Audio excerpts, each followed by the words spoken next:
deal with parents and moms, and the moms that I've dealt with, you know this, but I tell everybody, if you do absolutely everything I tell you to do, I guarantee you that your son or daughter will get help. And most parents don't ever do everything that I say, because of the things in which I ask are extremely difficult for somebody that you love. It doesn't seem like it's the right thing to do when I'm telling you to not talk to your child, not feed your child, not speak to your child. But those are the things in which are necessary to get someone in a position to receive help. And Will was a tough one. I had talked with Will's mom for probably, a year, maybe, prior to me coming over. Yeah, something like that. And she had met someone that I had done an intervention with their son in a meeting somewhere, and that's how she got in touch with me, and we just talked back and forth, email, and a couple times on the phone, and I would just kind of lay out what needed to be done. And one day they called me back and they said they're ready. They're willing to do whatever it takes. And I went up to meet them. And Will lives about an hour and a half north of here. And so it was a long drive. And I went up there, and that morning he had called me and said that he was ready. And we talked for a little bit. And, so I went up there to see Will, and I'll tell you, I'll be honest with you guys.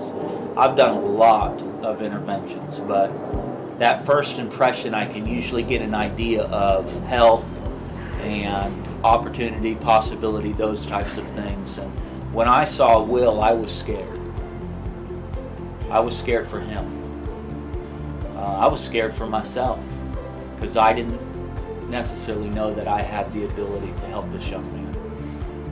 I thought maybe he had gone too far. But I don't question God, and I certainly know that it's not me that does anything. And so I was willing to give him whatever it took. And I told him, and I told his parents when we sat on the couch, that I will do whatever it takes to make sure that he gets the help in which he needs. He did not know how true that promise was until he asked to go outside and smoke a cigarette, and the next thing I hear is right out the driveway, backed up, and that was it. He was out the door. And he ran. And his parents had to do some things that are definitely not taught in the parent manual, I can tell you that. One of which, putting a note on the door that says, "Call Jason." I remember getting a phone call one time, and this young man was mowing the lawn at his parents' house with a note on the door that said, "Call Jason." And then he said, "Hey Mom, give me some money for mowing the lawn." She said, "Call Jason."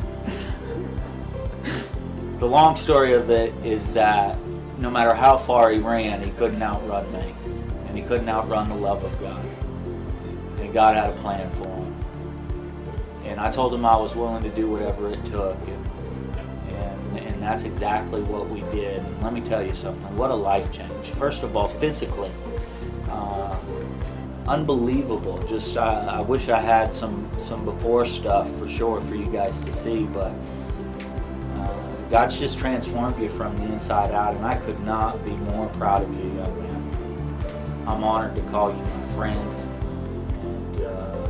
and I would continue to go to any length in this life to help you get what you need to go and do, and just saddle up. God's got so much for you, so much, and I'm proud of you.